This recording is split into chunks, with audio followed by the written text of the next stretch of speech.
Suspense.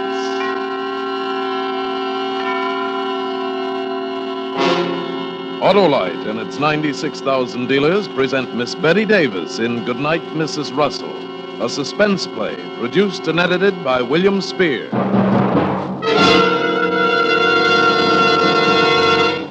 Say, Harlow, what's the idea? Why do you stand there so stiffly and keep banging your hand on your forehead? I'm saluting, Hap. Saluting? Yeah. Oh, I get it. Saluting Autolite resistor spark plug. No. Not that those wonder-working wide-gap whizzes don't warrant a whale of a whack on the welkin. They do. But tonight, I'm saluting the truckers of America, the nifty nonpareil purveyors of conveyors who are holding their annual get-together and Gabfest in Boston, Massachusetts, starting tomorrow. Oh, you mean the American Trucking Association? The same. Why, they've got millions of accident-free miles to their credit. Seldom, if ever, make a mistake on the road. How do they do it? I'm not sure, but I think Autolite resistor spark plugs must be behind it. Because you're always right with Autolite. And now, with Goodnight, Mrs. Russell, starring Miss Betty Davis with Elliott Reed, Autolite hopes once again to keep you in suspense.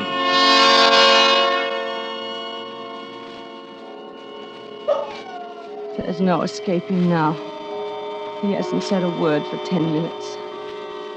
I know he's turning over in his mind how he's going to kill me. Argument and reasoning are useless. Almost dawn now. In a little while, the milkman and the paper boys will be making their rounds. I'll be dead.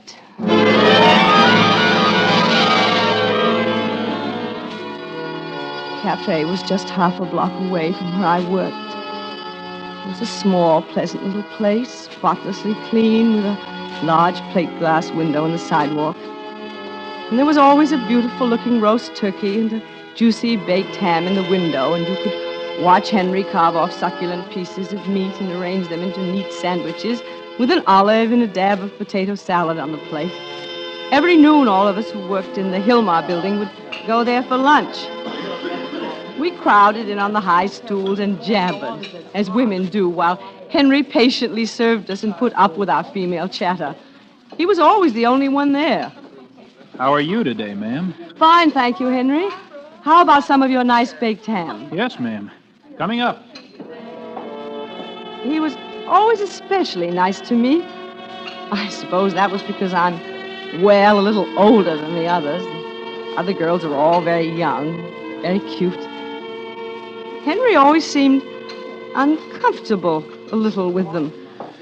Yes, ma'am. Coffee? Please, and I believe I'll have some of your cherry pie. You're an excellent cook, Henry. Well, thank you, ma'am. I'm glad you think so. 20 and 15's 35, and... Henry had been right in the middle of adding up my check when he stopped and stood very still and looked out of the corner of his eye with his head cocked on one side as though he were listening to something. His expression was a little horrified. I thought maybe he'd heard a sound that meant something to him, like the refrigerator out of order or something. And then all of a sudden he shook his head and brushed away whatever it was he'd heard. 20 and 15's 35 and 45. You should try one of my dinners sometime, ma'am. Henry, how about some service? Oh, excuse me, ma'am. That was Henry. Oh, one other thing. Funny, but Henry never smiled. Perhaps I should have realized about him because of that. But I didn't. He was so nice and clean and polite, I rather liked him. As a rule, I make my own dinner in the apartment, but one night I had to work quite late at the office, and I decided to stop by Henry's and get a little bite before catching the streetcar home. Ever since my husband's death, I felt just a little uneasy on the streets alone at night. I was glad to see the bright light in Henry's little cafe down the block. Henry was alone inside, and I could see him fussing around, cleaning up the place. He didn't hear me approaching. What's that? Oh, you frightened me, ma'am. I didn't hear you coming. I just thought I'd try one of your dinners tonight, Henry. You mentioned it. Yes, I know. Sit down, won't you? Ma'am? You weren't closing or anything? No, not at all. What would you like? Oh, I'll try your number 4 dinner. Number 4. Yes, ma'am. He seemed frightened about something or suspicious. Yes, that was it. He seemed suspicious about something, I thought. I wanted to help him somehow, but I didn't want to butt in. This is the first time you've ever been by here at night, ma'am. Yes, I had to work late tonight, Henry. Didn't want to go home without dinner, you know. I see. Is something wrong, Henry?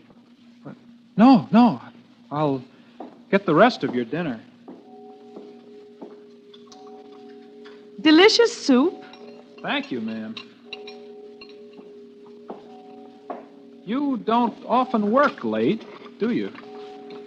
No, I don't. This is the first time, in fact. My boss asked me to stay late to type some letters. I know. You work in the Hillmar building.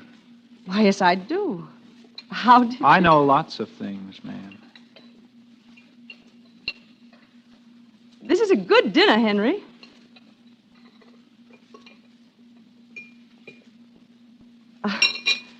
I guess I'm not as hungry as I thought I was. I'm afraid I'm going to have to leave some of it. I thought you liked my cooking. You said so just the other day. Oh, I do. I think you're a fine cook, Henry. I'm just not hungry tonight. I waited too long to eat, I guess. You don't have to make excuses, ma'am. If you didn't like it, just say so. Oh, no, I mean it. Your food is wonderful, Henry. If it weren't, I wouldn't have come here. Wouldn't you? No. Now, could I have my check, please? 85 cents, ma'am. All right. There you are, Henry. You may keep the change. I'd rather not, ma'am. Here. Very well. Good night, Henry. Good night. And, ma'am, Yes, next time you come, I'll have something you like. but I did like.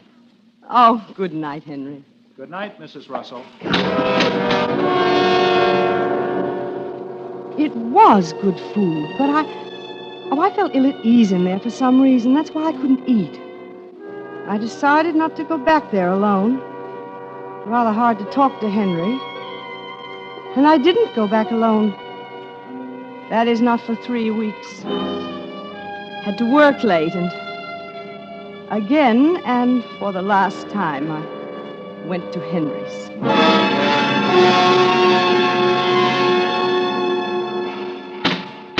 Hello, Henry. Ah, you decided to try me again, I see. Why, Henry, I've been eating here every day. Not at night. What's the difference? Well, in the daytime, you're always with your friends. I like to eat with my friends. Now, come on, let's have no more of this silly talk. How about one of your wonderful dinners, Henry? I promise to eat all of it tonight. All right, ma'am. Which one? I'll try the number 4 again, please. I think that way I can convince you I really like it. Why? Why? Oh, because I think 4 is lucky, don't you? All right, ma'am. It's all ready. Don't have many customers at night, do you, Henry? No, ma'am. Not many. I'm surprised you stay open. Are you? There you are. I hope you... Henry, what is it? You seem to be listening for something. Is there... Are you enjoying your dinner? I hate to sound like I'm prying. I know it isn't my business at all, but I do think something's bothering you. Do you? Yes, isn't there some way I can help you? Nothing's bothering me, ma'am. Yes.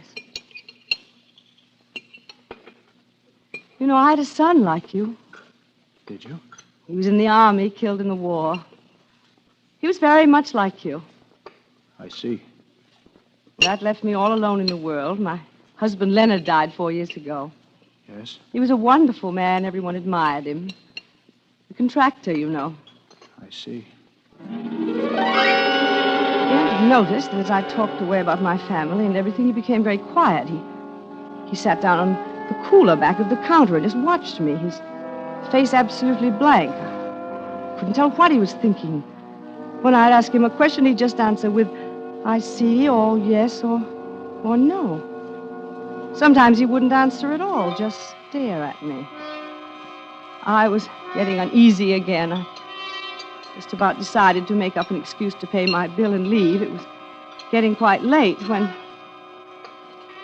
my head began to feel heavy and I began to feel sick.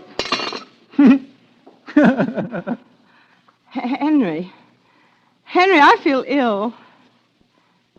Henry, I'm awfully dizzy. I don't think I can. Henry, can't you hear me? I believe I'm going to faint. Perhaps you'd better help.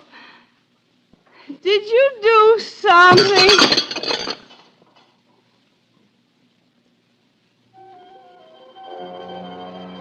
Good night, Mrs. Russell.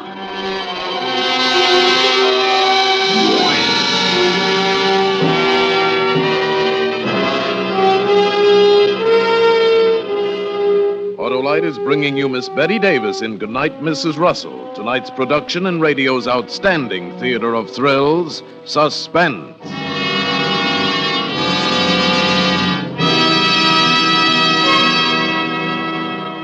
Say, Harlow, how'd you stain your tie? Oh, that's from the alphabet soup we had at dinner. Boy, do I love that soup. Crazy about it, huh? Yeah, we have a special alphabet, too. Only the letters ALRSP. ALRSP? Mm-hmm. Stand for Autolite Resistor Spark Plugs. Oh, brother. Say, when you eat it, do you make noises that sound like ALRSP? Noise? No, sir. Everything's smooth with Autolite Resistor Spark Plugs because only Autolite Resistor Spark Plugs have the built-in 10,000 ohm resistor that makes practical their wider gap setting and results in 1, 200% longer electrode life. 2, quicker starts in cold temperatures. 3, better engine performance on leaner gas mixtures. Gas savings. 4, less spark plug interference with radio and television from passing cars and trucks. Autolite resistor spark plugs are backed by the engineering know-how of Autolite, leader in resistor spark plugs. Millions are in use today, so get yourself a set of Autolite resistor spark plugs. Remember, you're always right with Autolite. And now, Autolite brings back to our Hollywood soundstage our star Betty Davis with Elliott Reed in Goodnight, Mrs. Russell, a tale well calculated to keep you in suspense.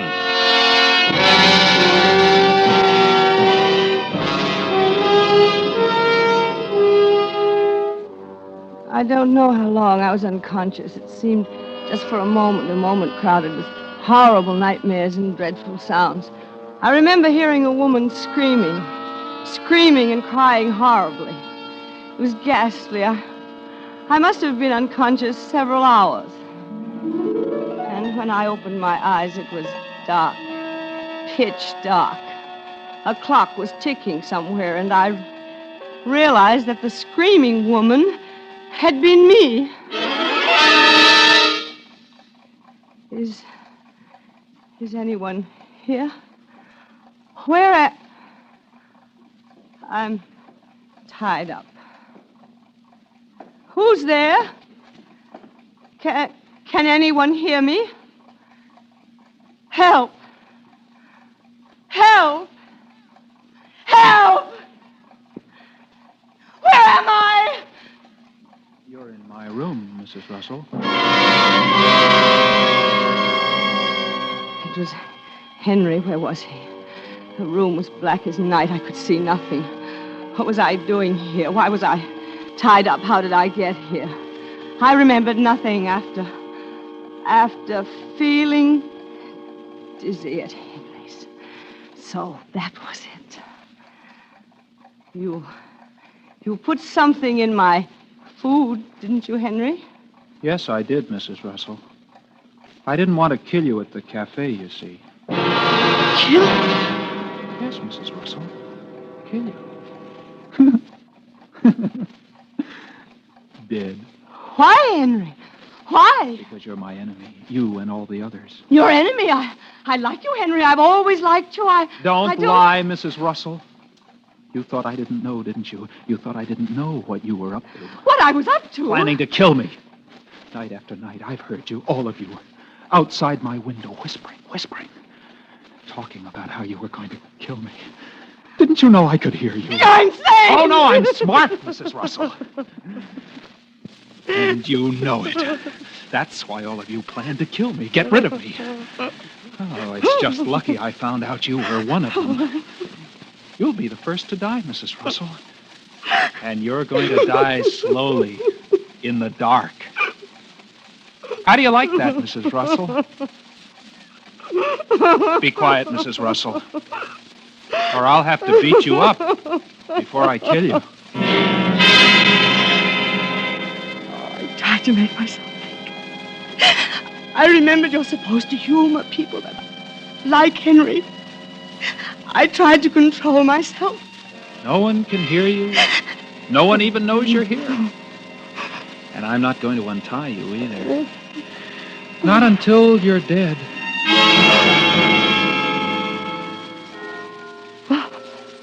Henry, I'm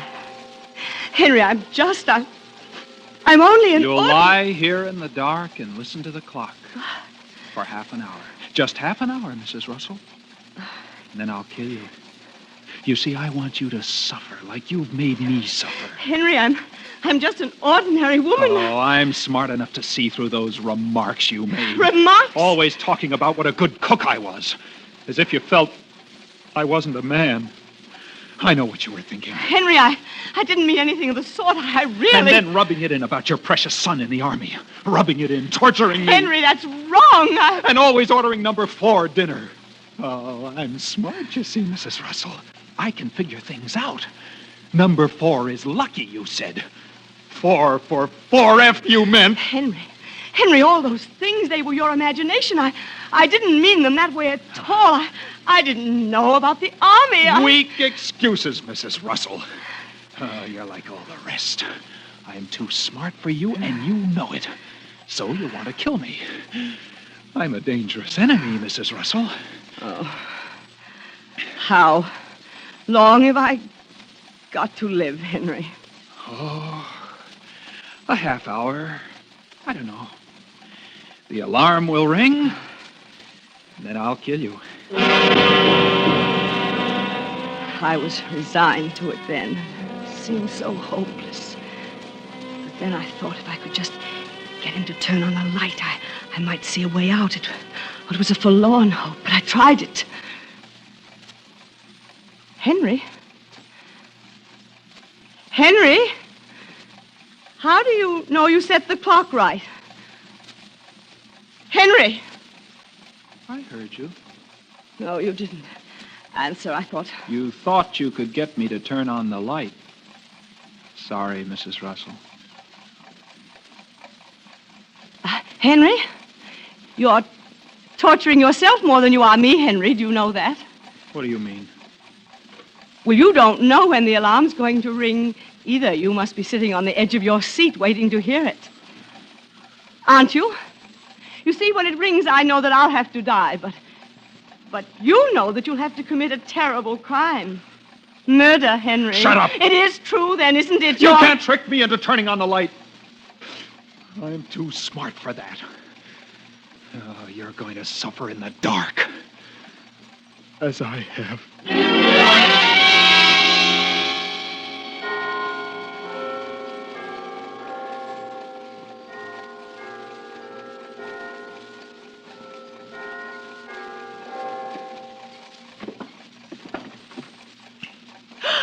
I decided to turn on the light, Mrs. Russell. At first I was blinded, having been in the dark so long. Then I saw his hands. They were long and slim and brown. Blue veins stood out on the backs of them. I looked up at him. He was glaring at me from beneath his bulging forehead. Then he picked up the alarm clock and looked at it. Henry, I see it's 10 minutes to 3. Yes, Mrs. Russell. You have 10 minutes to live. Can you wait? It was a tiny, neat living room. I was on a couch. The shades were down. There was no phone. Well, the front door might be unlocked. It might be. I can wait, Henry. 8 minutes now. Somehow, with the lights on, I felt more optimistic, though. The hands were racing each other around the face of the clock. If I could just get untied now, there'd be a chance. I'd have to be careful, but quick. 5 minutes, Mrs. Russell. Henry, what? Are those things strapped to that board over there on the wall? What? Oh, that's my collection. A collection? Match folders. Oh, do you collect match folders? Oh, yes. I'll show them to you. I held my breath as he took them down off the wall. If that clock would only stand still for 5 minutes. Here. See? I have folders from all the famous night spots. Here's Ciro's and the Stork Club and 21. I bet you didn't think I'd been to all those places, did you? Why, no. Have you, Henry? Oh, sure. Lots of times. People would never believe me.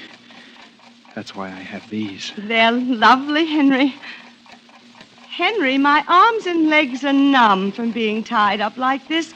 Could you? No! I warned you not to get tricky, Mrs. Russell. I just wanted you to loosen my hands so I could look at your collection. Well, just your hands. I'd forgotten about everything. His collection for the moment. But that alarm would go any second and that would remind him. Here.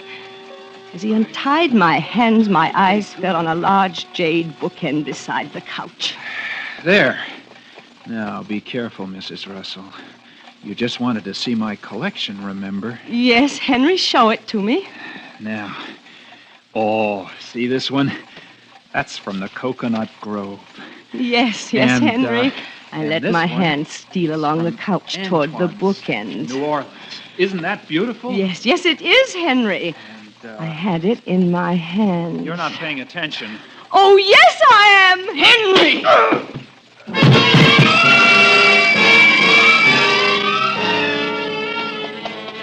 I don't remember doing it, but somehow I'd gotten the bindings off my feet, and I was outside in the night.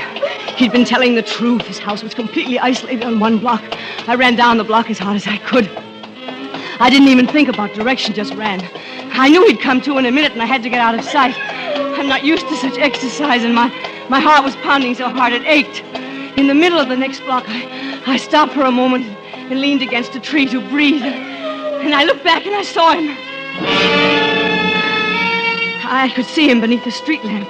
He'd stopped, not knowing which way I'd gone. He was wild. His mouth was hanging open loosely. I shrank back further in the shadows and prayed he'd go the other way. He didn't. He started walking rapidly again in my direction. There was a house on this block, a big rambling place. It was after 3 a.m. and the people would be asleep, but I knew I could run no further. Help! Help! Let me in, please! Please open the door! Open! And then I saw the note pinned to the door. It said no milk for 10 days. I could hear Henry's footsteps down the street, and I knew he must have heard me. My heart felt as though it would burst. The street was deserted. And then I heard a car approaching. It was a block away. I ran out in the street and waved my arms. Help! Help me! Stop, please! Please, stop! Stop! Stop! Stop! Help! Help! Help! Help! Hello, Mrs. Russell. Henry! Come on, Mrs. Russell. But Come on. Now, we're going home again, Mrs. Russell.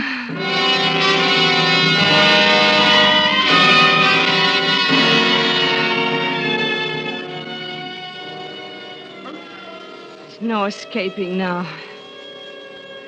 He hasn't said a word for 10 minutes. I know he's turning over in his mind how he's going to kill me. It's almost dawn now. In a little while, the milkman and paper boys will be making their rounds. I'll be dead. You shouldn't have tried to get away, Mrs. Russell. You made me very mad. I know. You shouldn't have hit me either. You were even smarter than I thought, Mrs. Russell. You almost made it. But you weren't smart enough. Were you? If you're going to kill me, Henry, please do it. Haven't you tortured me enough? You see, it just didn't do you any good to be my enemy, did it?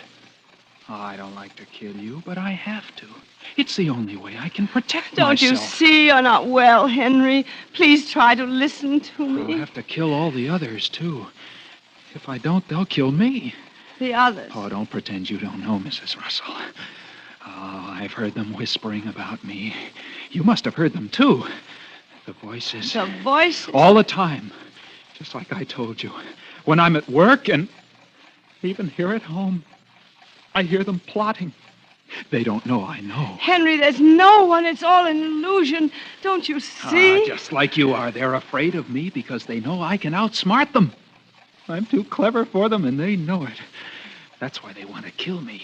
That's why you want to kill me, isn't it, Mrs. Russell? I don't want to kill you, Henry. If only there I've was... sort of got to like you, Mrs. Russell. If you weren't dangerous to me, I might let you live. I'm not dangerous to you, Henry. Oh, yes, you are. I've decided to choke you. If you close your eyes, it will happen very quickly. You'll hardly know it. Are you ready, Mrs. Russell? Please don't struggle. It'll be much easier for both of us. Aren't you going to close your eyes? No. What's that? What? Listen. You can hear them. Don't you hear them? The voices. The voices. The voices. Don't you hear them? Yes, I hear them, Henry. See? Now you believe me, don't you? You hear what they're saying? Yes. Yes, it's just as you said, Henry. They must be right near. Yes, right near. Oh, there are a lot of them. Too many! You'd better hide, Henry. Yes. Yes, but where? They sound louder all the time. They're getting closer. Have you a closet? Yes, that's it. The closet. Over here. Shall I help you, Henry? Yes, yes. But be quick. This closet. I'll hide in here. All right, Henry. I'll protect you. There. A good place to hide. What if they find me here? I'll lock the door, Henry. No. I don't want to be locked in. They're getting closer, Henry. You'll unlock the door when they're gone? Yes, Henry. Lock the door, Mrs. Russell. You'll be safe now. Good night, Henry.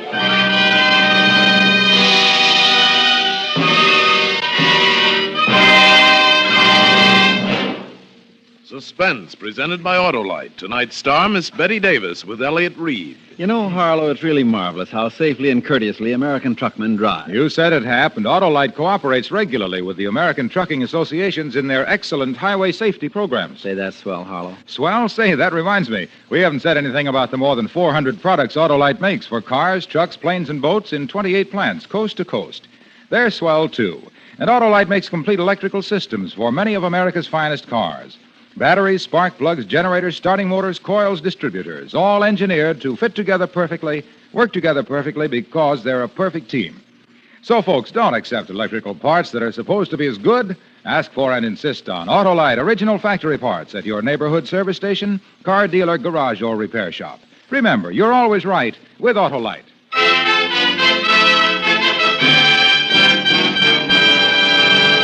Next Thursday for Suspense, Victor Mature will be our star. The play is called Momentum. And it is, as we say, A tale well calculated to keep you in suspense. tonight's Suspense play was produced and edited by William Spear and directed by Norman MacDonald. Music for Suspense is composed by Lucien Morawek and conducted by Lud Gluskin. Good Night, Mrs. Russell was an original radio play written by Ben S. Hunter. Betty Davis will soon be seen in the Warner Brothers production Beyond the Forest. You can buy Autolite resistor spark plugs, Autolite stay-full batteries, Autolite electrical parts at your neighborhood Autolite dealers. Switch to Autolite. Good night. This is CBS, the Columbia Broadcasting System.